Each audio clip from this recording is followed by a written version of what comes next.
నేటి బోధన అవలోకనం అనేది వారి వారి జీవితంలో ఒక భాగం. అయితే పని బాధ్యత అనే సాకుతో మనం మరిచిపోతున్నాం. శ్రీ అమ్మా భగవాన్ తమిళనాడులోని తిరువల్లూరుకు చెందిన రాజేష్ తన అనుభవాన్ని తెలియజేస్తున్నారు.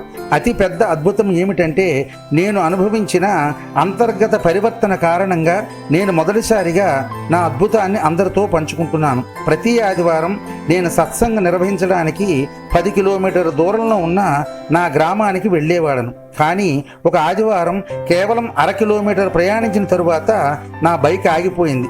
10-15 నిమిషాలు ప్రయత్నించిన తరువాత దాన్ని తిరిగి ప్రారంభించలేకపోయినందున ఇక ఊరుకున్నాను. నేను గ్రామస్తులకు ఫోన్ ద్వారా సమాచారం ఇచ్చి నిరాశతో ఇంటికి తిరిగి వచ్చాను. ఇది ఎందుకు ఇలా జరిగింది అని నేను ఆలోచించాను.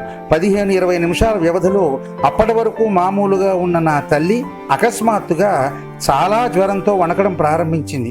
నా తండ్రి, నేను ఆమెను ఆసుపత్రికి తరలించాము.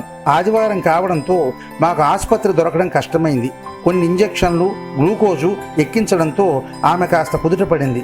నేను ఇంట్లో లేకుంటే నా తండ్రి వృద్ధుడైనందున విషయాలు చాలా ఘోరంగా ఉండేవి. తాను ఒక్కడే అమ్మను ఆసుపత్రికి తీసుకెళ్లలేడు. శ్రీ అమ్మా భగవాన్లకి ఇది ముందే తెలుసు. అందుకే వారు నన్ను సత్సంగం వెళ్లకుండా ఆపారు. ఇలా జరిగి ఇప్పటికి దాదాపు 8 సంవత్సరాలు. నా తల్లిదండ్రులు, నా ప్రియమైన శ్రీ అమ్మా భగవాన్ ఆశీర్వాదంతో ఆరోగ్యకరమైన జీవితాలని గడుపుతున్నారు. మరొక అద్భుతాన్ని విందాం.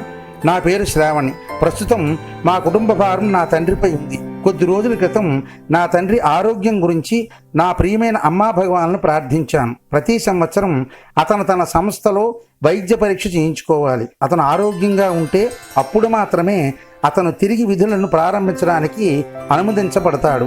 ఈ వైద్య నివేదికలో నాన్న బీపీ చాలా ఎక్కువగా ఉంది. రాబోయే 3 రోజుల్లో అతని బీపీ మామూలు అయితే మాత్రమే అతని కార్యాలయంలో చేరడానికి అనుమతించబడతారు. వైద్య పరీక్ష జరిగిన వెంటనే నేను భగవానికి దృఢమైన ప్రార్థనలు చేశాను. మరియు నా తండ్రి ఆరోగ్యం గురించి సామూహిక ప్రార్థన గ్రూపులో పోస్ట్ చేశాను. ఆ తరువాత అతని తదుపరి బీపీ రిపోర్ట్ ఒక అద్భుతం. 200 నుండి 130కి రీడింగ్ వచ్చింది. మన భగవాన్ నుండి అనుగ్రహాన్ని వెనువెంటనే సమృద్ధిగా పొందాం. శ్రీ అమ్మా భగవాన్ ఇలా నా జీవితంలో చాలా అద్భుతాలు చేశారు. మీ ప్రేమకు, మీ రక్షా కవచమునకు ఎంతో కృతజ్ఞతలు అమ్మా భగవాన్.